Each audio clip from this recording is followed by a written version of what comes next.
राजदूत है उनको बिना बताए ऐसे लोगों को शामिल किया गया उस डेलीगेशन में। सुप्रिया श्रीनेत जो कि भारत के विरोध में बोलते रहे हैं और कश्मीर मुद्दे पर भारत की जो छवि है उसको खराब करते रहे। पद्मजा जी, मैं दो बातें कहना चाहती हूं यहां पर। नवाज शरीफ का कश्मीर पर क्या स्टैंड है? उनके घर क्यों गए बिना कैबिनेट को बताए? नवाज शरीफ को अपनी स्वेरिंग इन सेरेमनी में क्यों बुलाया? क्या बात हुई? क्यों पाकिस्तान वायुसेना का हवाई जहाज इस देश के प्रधानमंत्री ने यूज किया? ये सवाल उठेंगे। ये सवाल इसलिए उठेंगे क्योंकि आईएसआई को आज तक इतनी नापाक एजेंसी हमारी सरजमी में घुसने की अनुमति नहीं थी। पठानकोट के हमले के बाद आपने आईएसआई को हमारी सरजमी पे घुसाया, उनको आतंकियों को निरीक्षण का मौका दिया, उनके साथ फोरेंसिक डेटा शेयर किया, उनको गवाहों की क्रॉस एग्जामिन करने दिया गया। क्यों आईएसआई को घुसाया? मैं पूछना चाहती हूं, जब उरी का हमला हुआ आपको सबक नहीं मिला था? आप बातें करते हैं पाकिस्तान की, बीच में मत बोलिए क्योंकि मैं आपके बीच में नहीं बोली थी। आप चुपचाप मेरी बातें सुनिए। आप देश के हालात जानना चाहते हैं, मैं आपको बताती हूं देश के हालात। देश के हालात ऐसे हैं कि 17 साल के एक युवा आर्यन मिश्रा की गाड़ी से दौड़ाकर गोलियों से भूनकर हत्या कर दी जाती है। क्यों? क्योंकि हत्या करने वाले को यह संदेह था कि वो मुसलमान है। मुंबई की एक ट्रेन में एक बुजुर्ग आदमी से इसलिए हाथापाई की जाती है, बदतमीजी और दरिंदगी की जाती है क्योंकि वो मुसलमान था। एक आदमी को शक के अंतर्गत मार दिया जाता है।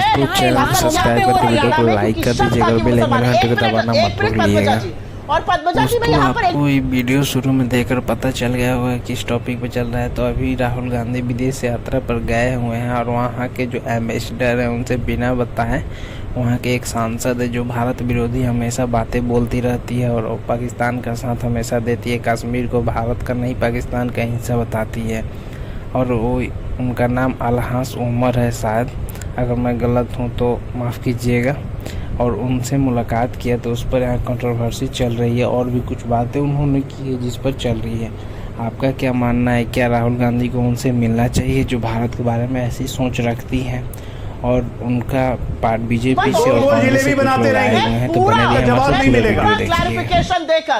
मैं पूरा क्लैरिफिकेशन देकर और मैं ये डिस्क्लेमर देकर ये बहस कर रही हूं कि मेरा ना अमेरिका से कोई संबंध है, ना किसी और से संबंध है, ना मेरे परिवार का कोई सदस्य अमेरिकी नागरिक है, तो मैं अमेरिका के लिए कोई लल्लो लाप नहीं करूंगी। यहां पर बैठे हुए सब लोग ये डिस्क्लेमर दे। आपके बच्चे अमेरिकी सिटीजन और आप बातें करते हैं नेशन फर्स्ट की।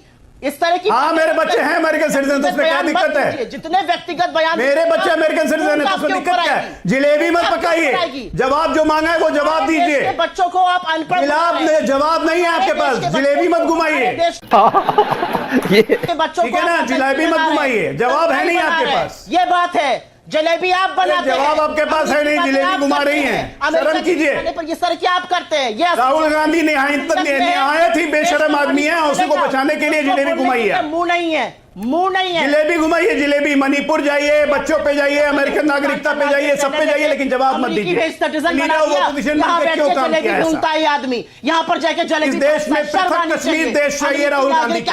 यही मैसेज देने के लिए वहाँ पे जम्मू कश्मीर के चुनाव। आप किस मुंह से बात कर रहे हैं? ये प्रवक्ता है नेशनल पार्टी के, इनको जवाब नहीं है इनके पास। नेशनल पार्टी के इनके खुद के बच्चे अमेरिकी नागरिक हैं।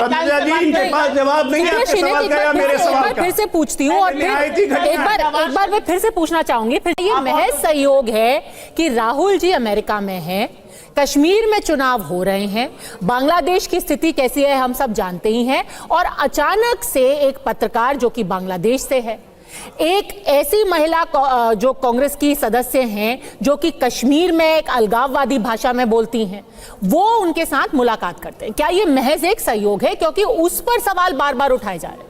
मैं भारत की नागरिक हूं, भारत की बात करती हूं, मेरा कोई अमेरिकी नहीं है, ये समझ लीजिए आप। हर्षवर्धन जी, अमेरिका का बचाव क्यों करूंगी? अमेरिका का बचाव वो लोग करें जिनके घर वाले अमेरिकन, मुझे क्या मतलब है? हर्षवर्धन जी, ये अमेरिकन वो करे अमेरिका का बचाव जैसे ये कर रहे हैं। क्या कर रहे हैं? क्या मैं नहीं करने वाली। मैं विश्व समझ गया मैं। राहुल गांधी में जिम्मेदारी का जो भी नहीं है, यह अयोग्य व्यक्ति है। संसद सदस्यता रद्द होनी चाहिए, इनकी संसद सदस्यता रद्द होनी चाहिए। ये एंटी नेशनल एलिमेंट के साथ बैठ के भारत विरोधी प्रोपेगेंडा में लगातार शामिल रहे। ये भारत के लोकतंत्र की बुनियाद के लिए खतरा है। ये भारत की जड़ों में मट्ठे के समान है, इनको दूर रखना बहुत जरूरी है। राहुल गांधी ने कल जो वाशिंगटन डीसी में बोला, उसके बाद आकर के सीट्स फॉर जस्टिस ने अपना स्टेटमेंट दिया है। जो कि हमारे देश में खालिस्तान पैदा करना चाहते हैं। वो कह रहे हैं कि राहुल गांधी जी की बातों से ये सत्यापन हो जाता है कि भारत में सीट सुरक्षित नहीं है। चिंता तो होगी लोगों को। ये किस तरह की मूर्खता की बातें की जा रही हैं। खालिस्तानियों पर आपको जो बोलना है बोलिए, क्योंकि खालिस्तानियों को निस्तो नाबूद करने का काम ही इंदिरा जी ने किया था और अपनी शहादत देकर किया था। खालिस्तानी मूवमेंट जब कनाडा में हो रहा है और जब वहां पर देश की प्रधानमंत्री इंदिरा गांधी एक झांकी में उनके असैसिनेशन की विभत्स घटना की जाती है, तो नरेंद्र मोदी जर्नल सिंह भिंडर वाले को किसने पैदा किया था? हमारी फॉरेन मिनिस्ट्री की इतनी हैसियत नहीं है, इतनी हैसियत नहीं थी कि वहां पर उसका प्रतिकार करें। बीच में मत बोलिए मेरे, वहां पर बोलने की हैसियत नहीं होती है। सरकार एक शब्द नहीं बोल पाती है। ना डर गया मैं तो। भिंडर वाले को किसने पैदा किया? इंदिरा गांधी जी नहीं ना। और कोई नहीं कह सकता, चुंबकों थोड़ी शर्म करो। और कोई नहीं कह सकता है इतनी बेशर्मी से ये सब बात। बंधन में तुम्हारी चरण चुंबक, आपसे बड़ा चरण चुंबक राहुल गांधी का तो कोई है ही नहीं। बेशर्मी कोई नहीं है ना, चरण चुंबक ही करते हैं राहुल गांधी का। अरे गांधियों का चरण चुंबक बने रही है, बाकियों को चरण चुंबक कहती है ना। आपसे बड़ा चरण चुंबक कोई है? मैं तो हिंदुस्तान में रहूं प्लीज, और बिल्कुल प्लीज मैं आपसे रिक्वेस्ट कर रही हूँ वापस मुद्दे पे। हर्षवर्धन जी, खालिस्तानी बनाम अलकायदा। हर्षवर्धन जी, राष्ट्रीय टेलीविजन चैनल पर ऐसी बात नहीं बोलनी चाहिए जो आज के समय में तुरंत वेरीफाई ना हो जाए। जितने लोग इस वक्त अड़ी देख रहे हैं, आप बाकायदा गूगल पर सर्च कर लीजिए, मिनिस्ट्री ऑफ एक्सटर्नल अफेयर्स का बहुत कड़ा प्रतिरोध आपको नजर आएगा। और पिछले कुछ वर्षों में भारत की सरकार ने कनाडा को बुलाया, ट्रूडो एडमिनिस्ट्रेशन को चिट्ठी तक नहीं लिखी। आप लगातार झूठ बोलते हैं, ये आपकी बात है। आपका जो चश्मा है ना, उससे सच चिल्लाने के अलावा झूठ बोलते हैं, चिल्लाना पड़ता है। कहाँ है आप? नहीं चिल्लाओ, आप ढंग की बात करिए। आप लगातार झूठ बोलते हैं। मुझे कुछ भी कहो, और ये मुझसे तू तड़ा पत्रकार होके जो नेता बनता है वो और ज्यादा पत्रकारों से मुझसे आप करके बात करिए।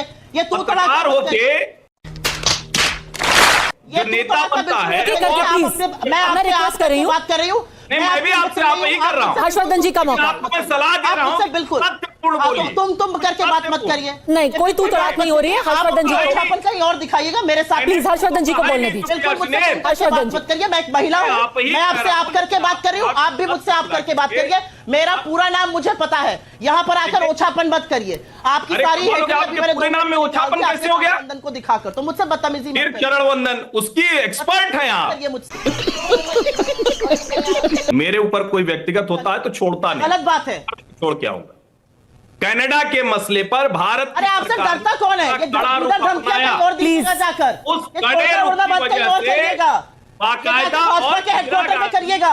मैं नहीं डरती आपकी धमकियों से। तो मैं उम्मीद है आपको वीडियो काफ़ी पसंद आया होगा और आपसे एक रिक्वेस्ट रहेगी कि हमारे चैनल पर पहली बार आए तो चैनल को सब्सक्राइब कर लीजिएगा और वीडियो को लाइक कर दीजिएगा और बेल आइकन घंटे को प्रेस करना मत भूलिएगा, ताकि ऐसी वीडियो जब भी आए आपको मिलती रहे। और हम आपको बताना चाहते हैं कि डेली एक वीडियो 8 बजे सुबह में अपलोड की जाती है हमारे चैनल पर, इस टाइप की वीडियो, तो आप उसे देखना मत भूलिएगा, क्योंकि वो आपके लिए बहुत ही इंटरेस्टिंग है और नॉलेजेबल है।